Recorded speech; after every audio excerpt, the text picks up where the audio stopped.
to our first winner of the SARA National AI Award, a real pioneer, one of the top New York City multifamily experts with decades of experience, really literally designing the New York City skyline.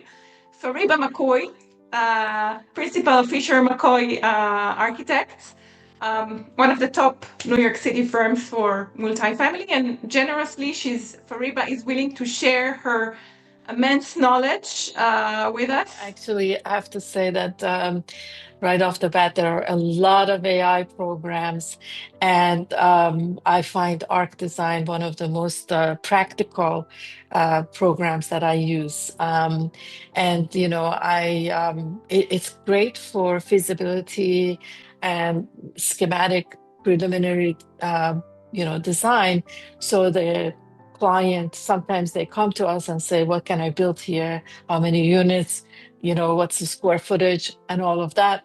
And normally it would take me, a few days to put it together, to figure out the geometry of the building, and then have, some idea of what I'm going to do with the units, and have somebody actually draw it, do the calculations, put it in Excel sheet, and then, I can look at it, adjust it, and send it back. So with ArkDesign, I can do this in half an hour or an hour, for difficult projects, an hour. So I can share and show you how I use the program. So I'm going to share my screen here. Let me know if you can see it.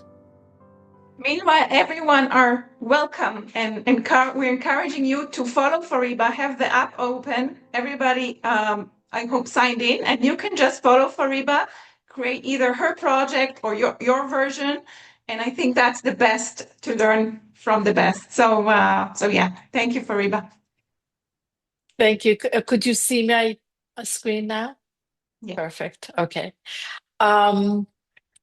So the first thing I do is to start a project. I'm going to give it a name, of course. I will call it Ark Design project for today. And I'm using US, and then I usually start with my typical floors. Let's say I have 8 typical floors.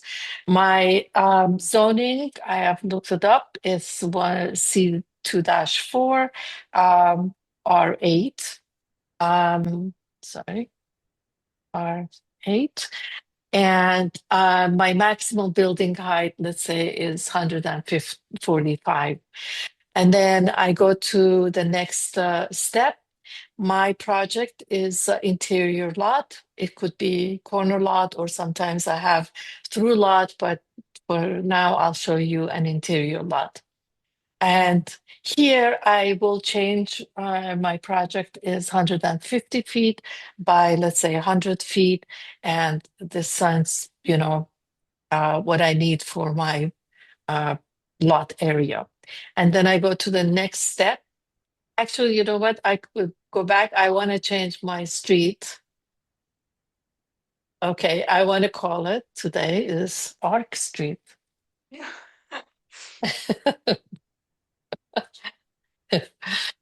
Okay, and then I will go to the next step.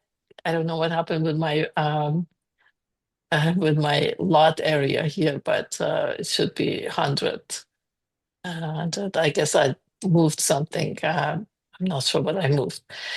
Okay, and it should be 90 degrees, both sides. Actually, you can also see if I did something wrong, I can go back and fix it. Okay, now I will go to the next step. It's giving me, the approximately what the building may look like. It's giving me 68. 68 is pretty good for what I'm going to do, because I need 30 feet of light and air from both sides, and then my core and my exterior wall dimensions. But I could change this and make it 65 if I wanted to, but for now I will just leave it at 68. And then I will go to the next step. And now it's going to give me options for a core. Um, in New York City, we can use a scissor stair, but other places we may have to use two stairs on two sides, or any of these core uh, arrangements may work better for different projects. And I will choose this one. Its center core works for me best. And then I wanted to give my floor here, a little bit higher than 10 feet. So I'm going to say this one is under than uh, 40 feet, 40 inches, sorry. And then I will start designing the property. So I make sure that my lot is correct, and it's going all the way to the end of the lot. And this wall, I cannot have windows there, so I'm going to make it a block wall so the AI doesn't give me windows here. And I'm going to move my core um, corridor because I need to use some of these areas for my project. So then I will go back and make my first floor a different floor. So it's going to be, first floor is going to be uh, commercial. So I'm going to start designing that. So I will go back all the way to the back of the property, because on the first floor, I can actually have the full floor of retail. So, and I also need, let's say, a residential lobby. I only will make it about 25 feet wide lobby. And I'm going to need package room and some other amenities for the tenants. So I will just leave it as that. Now I'm going to call this my residential lobby. And also I'm going to call this area, it's not going to be residential, it's going to be commercial retail, and I will call it a retail as well. Now I can go, oops, sorry. I meant to go to section. Now, I'm going to design, actually on these floors, I'm going to make the floors 10 feet. That is fine for my upper floors. And then I'm going to generate my apartments here. So I will call this second through eighth floor. And I'm going to now generate my apartments here. So I will just go to AI. And then here I'm going to say I need about 25%, let's say one studios, 50% one bedrooms, and then another 25% two bedroom. So let's see what it's going to. And by the way, just note that I already set my walls on the sides that are going to be block walls, no windows. So all the rooms that you're seeing are in the front and the back.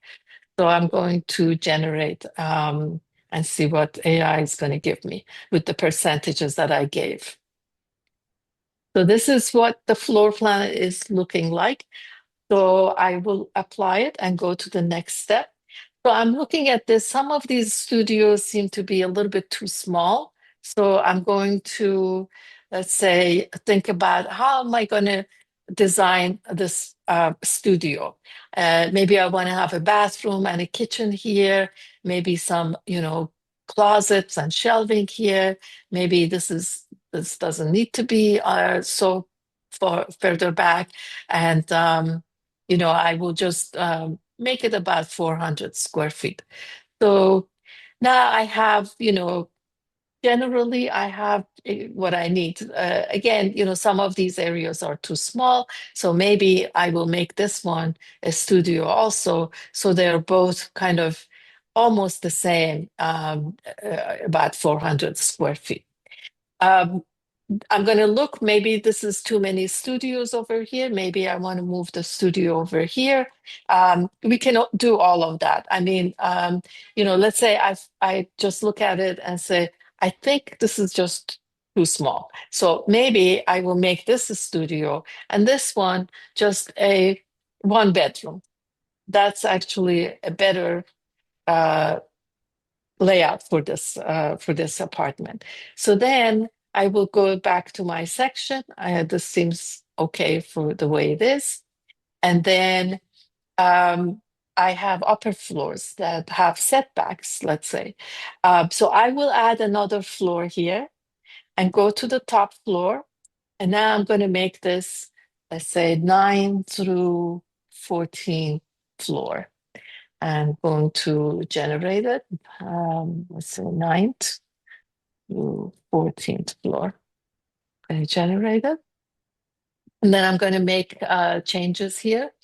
Actually, I don't know what happened, but I did not go to all the typical floors. Okay, let me go back. I think my second floor is set, so I'm not sure why it didn't create all of them. I guess I should have done just all of them. I clicked to one. So I can just add it. I can just add these floors up to 8th floor. And then the 9th floor, I'm going to make some changes. So the 9th floor, let's say, I have to now create a 9th floor from this floor.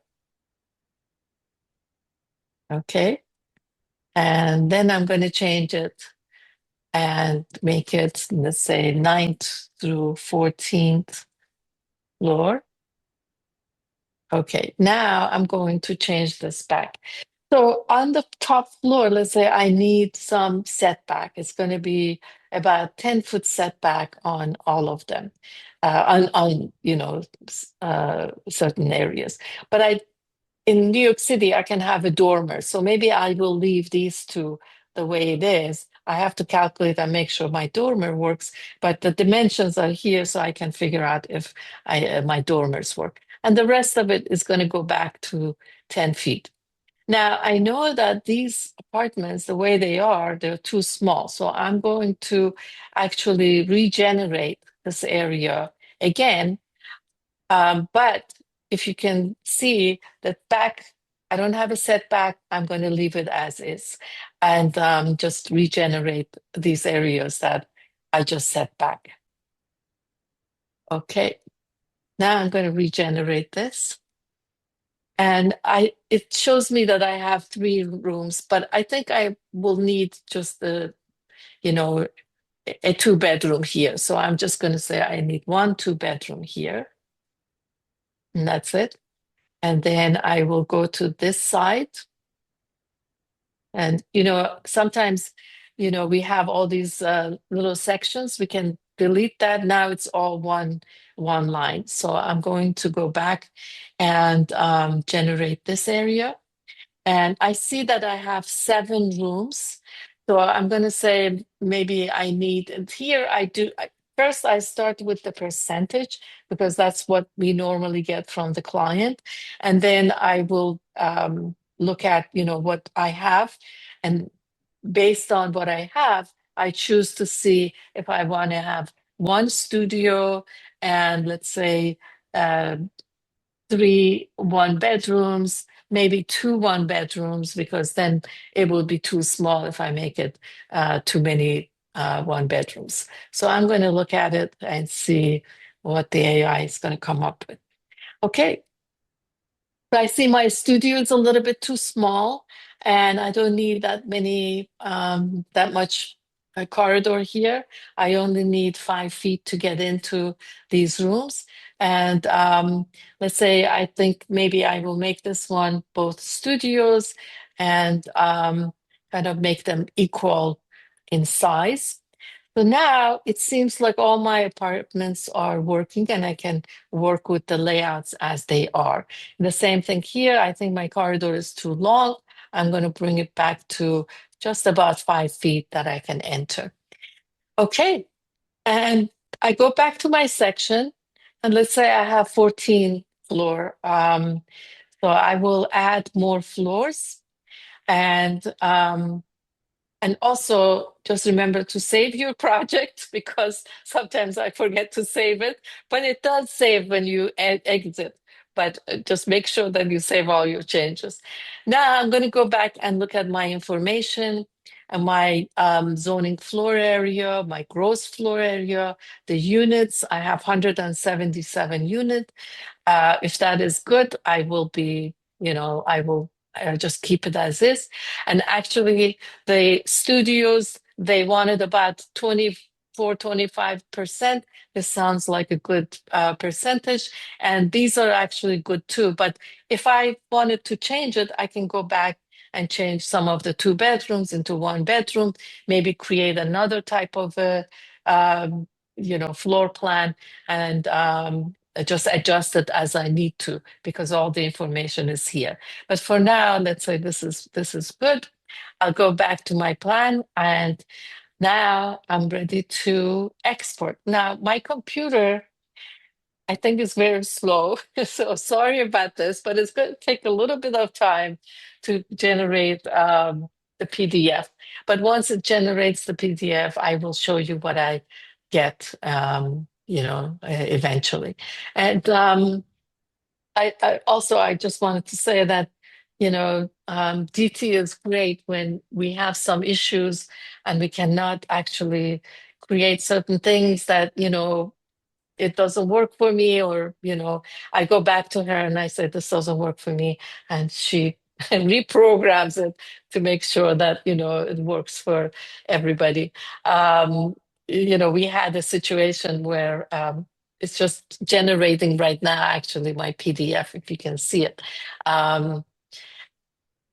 Okay, so here is where I get all my information, gross floor area, my efficiency, 80, almost 88% is pretty good, but sometimes it's not that good. So I go back and refigure, what I need to get. And it's also good for the client to see that we have 87% efficiency.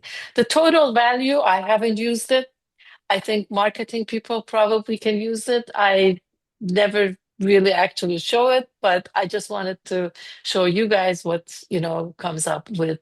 And then you can see I have 42 feet and my maximum was 45. So I'm good with the height. And my first floor is retail and lobby. And then I have all my layouts, my setback layout, all my calculations. And with this, I can go back to the client and they will look at it, they will price it, and then come back to me and say, I need less 2 bedrooms, so I have to adjust it and get it to work for the client. But this is really helping me in many ways to get all the information really quickly so the client can actually make certain decisions and then move on. And sometimes, they come to me and they ask me, what can I build? So I show them this and then they say, okay, it makes sense for me or it doesn't make sense for me. So that's pretty much it for me. I will stop sharing now. Thank you so much, Fariba. Brilliant presentation too. I learned a lot.